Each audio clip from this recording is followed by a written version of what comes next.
ጤና ይስጥልኝ። ለፓስፖርት እርማት የግድ መሟላት የሚገባቸውን ነገሮች ያውቃሉ? እነሆ እንንገሩ።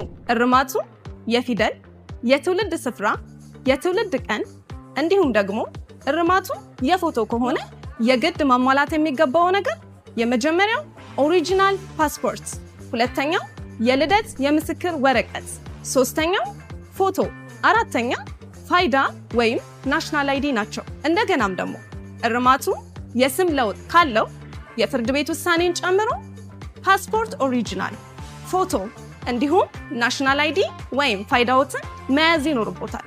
እነዚህን መረጃዎች በመያዝ ያለ ድካም፣ ያለ ተጨማሪ ክፍያ እንዲሁም ደግሞ ያለ ጉዳይ አስፈጻሚ በተቋማችን ድረገጾች ብቻ በwww.immigration.gov.et ላይ መመዝገብ ይችላሉ። እንዲሁም ክፍያዎትን በተመለከተ አንድ ሰዓት ሳያልፍ በሲቢኢ ብር፣ በሞባይል ባንኪንግ